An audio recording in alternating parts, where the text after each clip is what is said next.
Halo Sobat Lingkungan, pernahkah kamu berpikir kemana perginya limbah yang dihasilkan dari rumah, industri, atau kendaraan kita?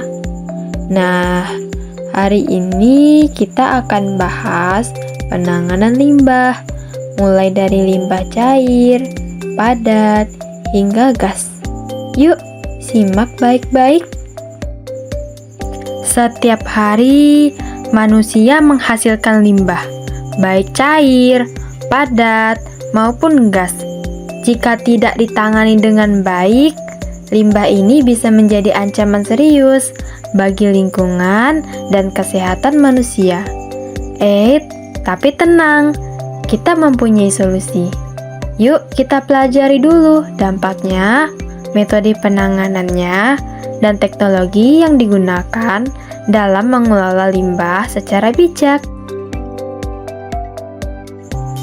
Limbah cair dari rumah tangga, industri, atau pertanian bisa mencemari sungai, danau, bahkan air tanah.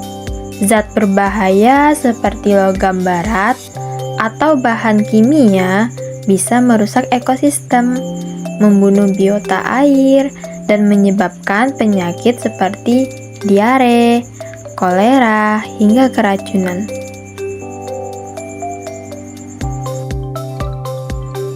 Penanganan limbah cair.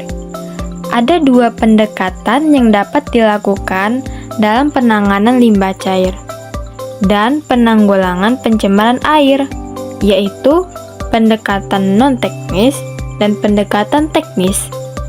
Pendekatan non-teknis dilakukan dengan penerbitan peraturan sebagai landasan hukum bagi pengelola badan air dan penghasil limbah, sosialisasi peraturan, dan penyuluhan pada masyarakat.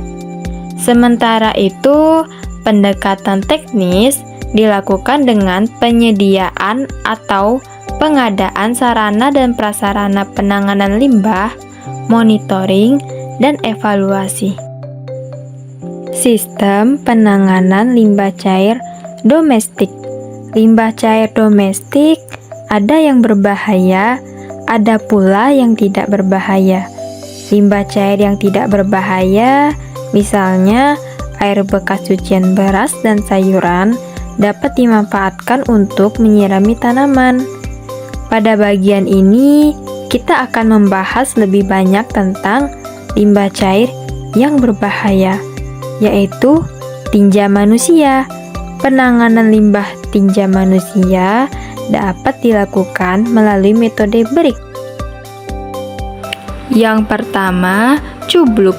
Cubluk berupa lubang yang diberi dinding tidak kedap air di bagian atasnya dan dilengkapi dengan tutup. Limbah dari jamban langsung dialirkan ke dalam cubluk. Jika cubluk sudah penuh, limbah dialirkan ke cubluk lain. Cubluk sebaiknya dibuat dengan jarak 15 meter dari galian sumur agar limbah dari cubluk tidak mencemari air sumur.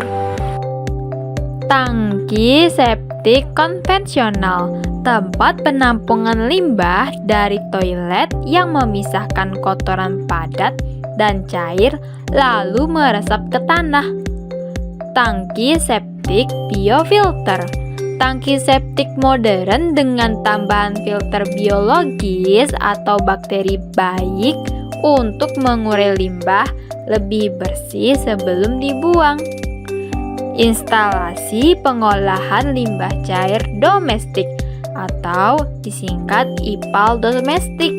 Sistem pengolahan limbah rumah tangga dari kamar mandi, dapur, dan lain-lain agar air buangannya aman bagi lingkungan.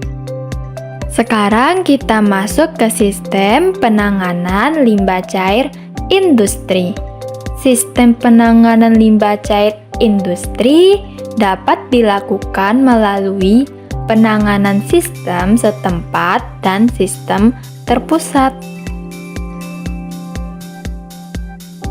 Limbah padat adalah sisa hasil kegiatan manusia atau proses alam yang berbentuk padat dan dianggap sudah tidak berguna lagi.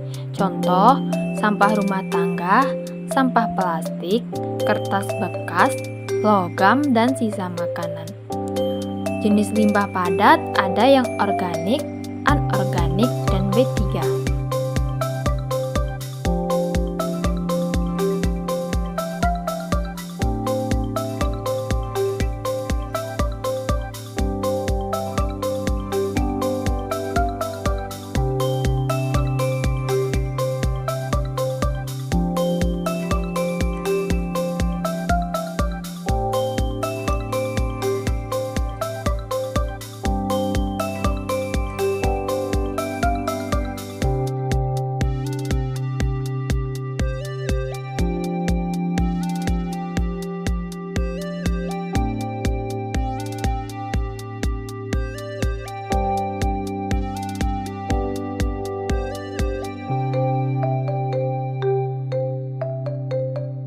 Limbah B3 atau bahan berbahaya dan beracun adalah sisa suatu usaha atau kegiatan yang mengandung bahan berbahaya dan atau beracun yang karena sifat, konsentrasi, dan jumlahnya dapat mencemarkan lingkungan atau membahayakan kesehatan manusia serta makhluk hidup lainnya.